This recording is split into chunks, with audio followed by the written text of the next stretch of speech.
எவ்வளோமா சம்பளம் கொடுக்குறாங்க?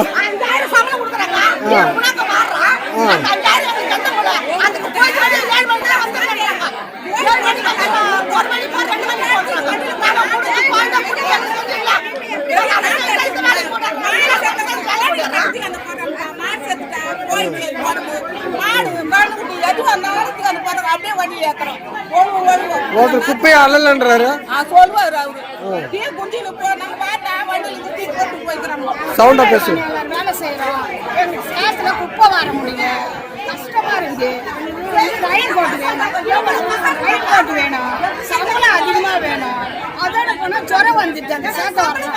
எங்களுக்கு வந்து ஒரு ஹாஸ்பிட்டல் வேணும், மருத்துவ வசதி வேணும், மருத்துவ வசதி வேணும் சார். எங்களுக்கு திடீர்னு சேர்க்க வர ஒரு நாளா பேசு. திடீர்னு அந்த சேர்க்க வர்ற எங்களால ஜுரம் வந்து மருத்துவ வசதி வேணும், ரயில் கோட்டு வேணும். எங்களுக்கு சம்பளம் அதிகமா போட்டு தரணும் சார். சம்பளம் வேணும். நாங்கள் 10 வருஷமா செய்யறோம், 5000 தான் சார் சம்பளம் வாங்குறோம். எங்களுக்கு சம்பளம் அதிகமா வேணும்.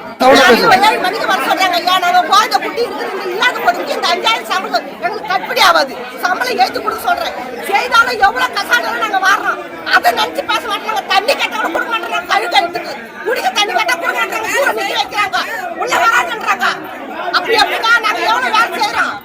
அந்த கஷ்டத்தை அவங்க புரிஞ்சுக்க மாட்டேங்கிறாங்களா? அதுதான் கஷ்டமா இருக்குது எங்களுக்கு. ஒருத்தர் வேலையை செய்யலன்னு சொல்லி சொல்றாங்க. நாங்க செய்துட்டு வரோம். எங்க பின்னாடியே போடுறாங்க, எங்க முன்னாடியே போடுறாங்க. எதை நாங்க கேட்க முடியாது. கேட்டா போமா வேலையை பார்த்துக்கலாம். அப்ப எங்களுக்கு எவ்வளவு பேர் அடிக்க வரானுங்க, கை நோக்கி வரானுங்க. சரி, தலைவர் என்ன சொல்றாங்க? தலைவர்கிட்ட சொன்னீங்களா? தலைவர் சொல்லிக்கிறோம், இனிமே தான் பேசணுன்றாங்க.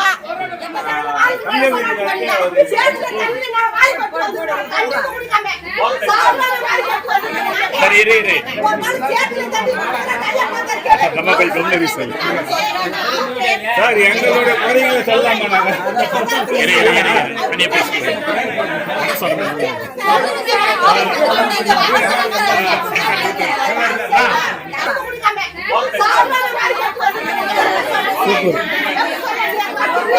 கிட்ட கிட்ட போ. சரி சரி. இல்லையா வார்டு உறுப்பினர்கள் பாருங்க, அது சொல்ல